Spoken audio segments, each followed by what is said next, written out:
जबकि हम अपने ऐसे दो पूर्वज, अग्रज और बिहार के गौरव कवि,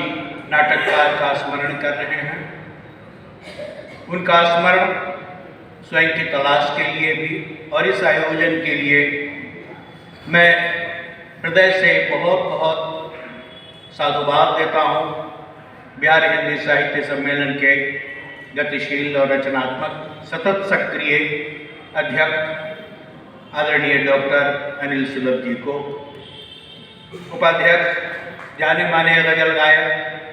लेखक जिनकी 3 महत्वपूर्ण कृतियों का लोकार्पण संभवतः यही हुआ है, ऐसे आदरणीय डॉक्टर शंकर प्रसाद जी,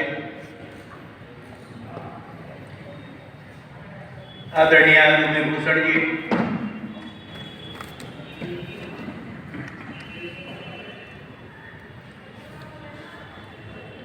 अशोक प्रियदर्शी जी, डॉक्टर प्रणव, श्रीमती रूबी भूषण जी, श्री सुशील कुमार झा जी, श्री ओम प्रकाश जी, श्रीमती लता प्रसाद जी, ओम प्रकाश जमुआर जी, और जिन्होंने अपने पिता को केंद्र में रखकर पिता की चेतना को आत्मसात करके, पुत्र वही और पुत्र को ऐसे ही आत्मज नहीं कहा गया है, सामने बैठे हुए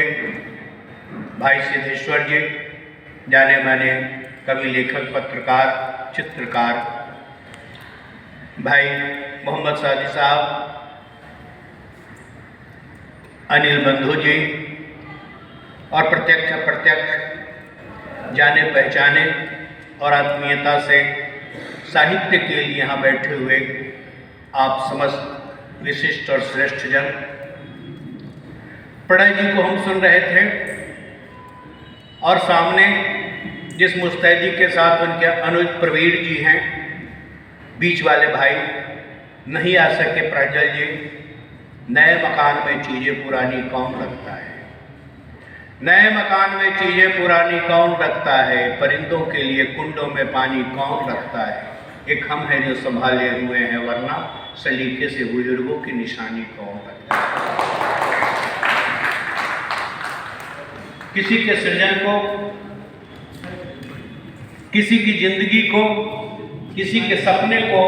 अगर उसका आत्मज, उसका वंशज बचा कर ले जाता है तो आने वाली पीढ़ी के लिए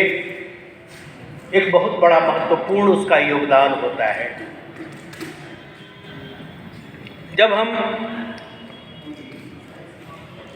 जाने माने जिन्हें हम बचपन में सुनते रहे हैं, जिनके नाटकों को चौपाल के माध्यम से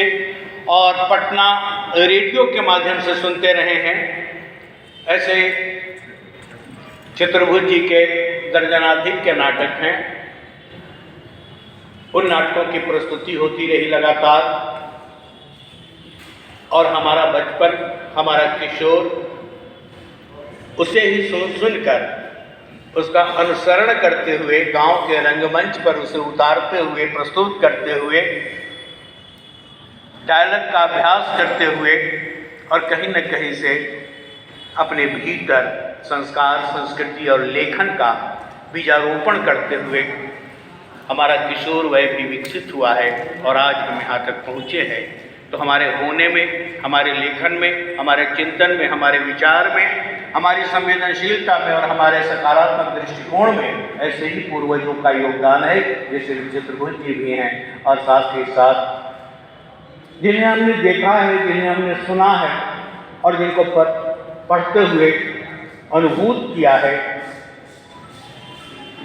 जिस स्मृति ग्रंथ का लोकार्पण हुआ है, बड़ा ही लोकप्रिय गीत उनका, बहुत प्रिय गीत, लेकिन हम उनकी रचनात्मकता पर अगर बोलना शुरू करें तो विस्तार में जाने की ज़रूरत है। उनके गीतों पर बोला जाए, उनके बेलौस व्यक्तित्व पर बोला जाए, उनकी नाट्य कृतियों पर बोला जाए, उनके लोक प्रेम पर बोला जाए, उनके संघर्ष पर बोला जाए, कहाँ से शुरू करें और कहाँ पूरा करें, लेकिन हमें गर्व है, वृक्ष हवाओं से नहीं पूछते हम झूमे या न झूमे, वे झूमते हैं और अपनी जड़ पर यकीन रखते हैं। हमें अपने लेखों पर, उनके अवदान पर पूरा यकीन है। जब प्रणय जी ने उनके प्रसिद्ध गीत को प्रस्तुत किया और सुनते हुए और जिस सहज संवेदनशीलता के साथ आज लगातार वे बोल रहे थे, कल तक पांचवा स्तंभ हर क्षण स्मरणीय परिलेखिका डॉक्टर मृदुला सिन्हा के द्वारा संस्थापित संपादित वह पत्रिका, उसके यशस्वी और चर्चित संपादक के रूप में भाई संजय कुमार मिश्र जी, और आज काल प्रवाह के साथ आप हैं और आप लगातार बोल रहे थे, हम सुन रहे थे, वह भावपूर्ण प्रवाह आप बोलते रहते, हम सुनते रहते। हम विशुद्धानंद जी के उस जीवन में, उनके संघर्ष में, उनके अंतर्मन में प्रवेश करते चले जाते, जिसको आपने उनके आत्मजों के माध्यम से, उनकी कृतियों के माध्यम से, दर्शन के माध्यम से आपने महसूस किया है। लेकिन समय का दबाव होता है। सबसे बड़ी बात कि विशुद्धानंद जी जैसे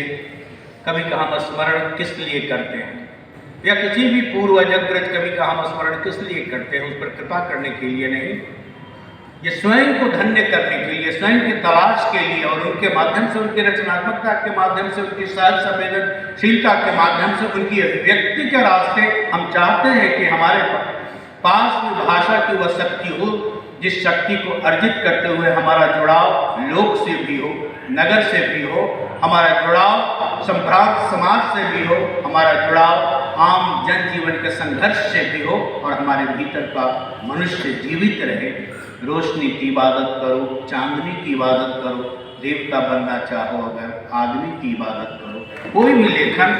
आदमी की ही इबादत है, आदमी की ही पूजा है, और मनुष्य जब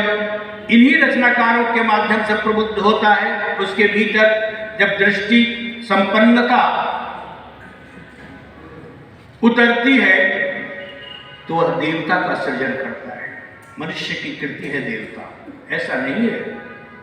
हम बात वहां नहीं करना चाहते हैं जहां हमारी यह धारणा है कि देवता के द्वारा हम निर्मित हुए हैं।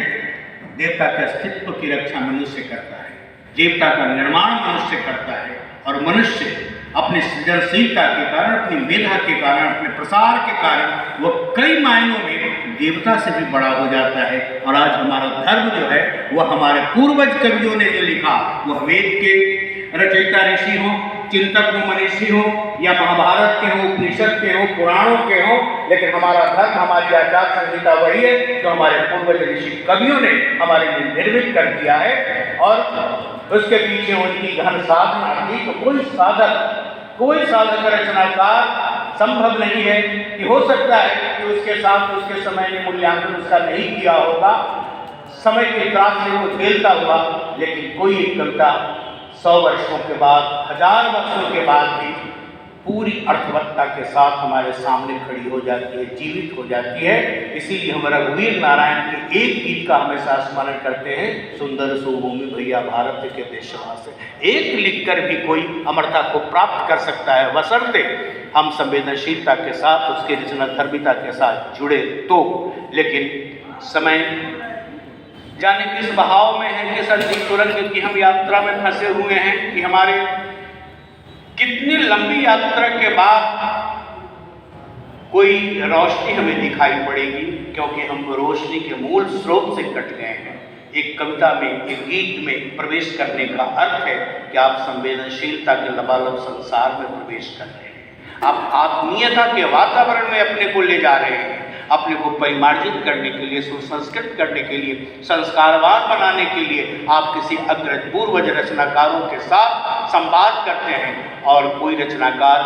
कभी मरा नहीं करता है, अपनी कृतियों में वह सांस लेता रहता है, धड़कता रहता है और वह प्रवाहित होता रहता है निरंतर। जो अक्षर, जिसने अक्षर का सृजन किया है, अक्षर व्यक्तित्व कभी मरा नहीं करता है। इसलिए चतुर्भुज और विशुद्धानंद जैसे रचनाकार आज मरे नहीं हैं, हमारी सांसों में, हमारी अनुभूतियों में। और मैं तो इसलिए भी अपने को धन्य मान रहा हूँ कि उनके नाम पर मुझे जो यह सम्मान दिया गया है। संजय पंकज एक व्यक्ति हो सकते हैं, लेकिन संजय पंकज के माध्यम से यह सम्मान शब्द कर्म का सम्मान है, अक्षर का सम्मान है, लेखन का सम्मान है। आपके भीतर जो थोड़ा बहुत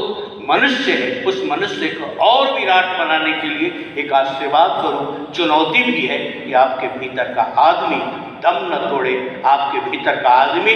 दिशाहीन न हो जाए, वह निरंतर एक मजबूत सफर में चलता रहे। इसलिए भी हम अपने पूर्वजों के यश को, उनके संस्कार, संस्कृति, आभा मंडल के साथ स्वयं को ओढ़ते हैं। तो यह जिम्मेवारी की चादर, यह सम्मान मेरे लिए एक बड़ी चुनौती है। मेरे लिए एक ऐसी आत्मीय संवेदनशीलता है जो मेरे लेखन के लिए मुझे हमेशा सजग करती रहेगी कि कहीं भी आपका अक्षर बहके नहीं, वरना एक अक्षर बहक जाता है तो कितना से कितना बड़ा अनर्थ हो जाता है। हमारा एक शब्द आपके संपूर्ण कृतित्व, आपके व्यक्तित्व को नंगा खड़ा कर दे सकता है और एक शब्द आपके नंगे व्यक्तित्व को भी ढक दे सकता है। शब्द की ताकत किसी लेखक से पूछिए, किसी कवि से पूछिए, विशुद्धानंद जी से पूछिए चतुर्भुज से, और पूछिए मंचासीन समस्त रचनाकारों से और सामने बैठे हुए कविता और साहित्य की विभिन्न विधाओं से स्वयं को जोड़कर निरंतर जो काम कर रहे हैं, उन लोगों से इन्हीं शब्दों के साथ आप लोगों को एक प्रति बहुत बहुत साधुवाद, बहुत बहुत शुभकामनाएं। और मैं हृदय से प्रणय जी, प्रवीर जी, प्रणव जी, प्रणय प्रणव की प्रणय अच्छा प्रणव ओंकार, धन्यवाद। प्रणव जी बड़ा प्यारा नाम रखा। उस व्यक्ति में तो हम देखते हैं कि जितना जनवाद है उतना ही अध्यात्म है विशुद्धानंद जी में। और अपने बिहार हिंदी साहित्य सम्मेलन के बड़े प्यारे, बड़े आत्मीय और हमेशा मुस्कुरा, कैसा अजीब शख्स है, हर गम के बावजूद मुस्कुरा रहा है जैसे कुछ हुआ न था। हमेशा मुस्कुराते हुए अपनी रचनात्मकता के केंद्र में सबको समेट कर, कितना बड़ा कठिन काम है इतने रचनाकारों को संभालना, सहेजना। लेकिन जो रचनाकार इनके द्वारा संभाले जाते हैं,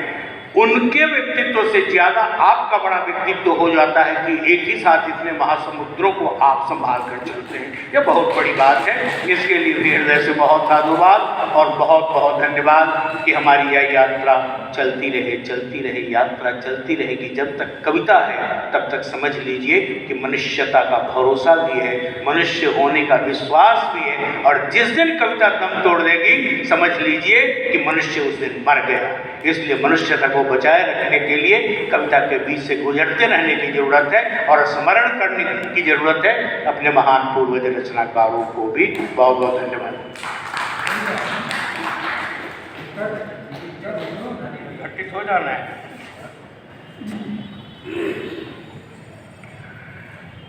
एक बाँच देता हूँ क्योंकि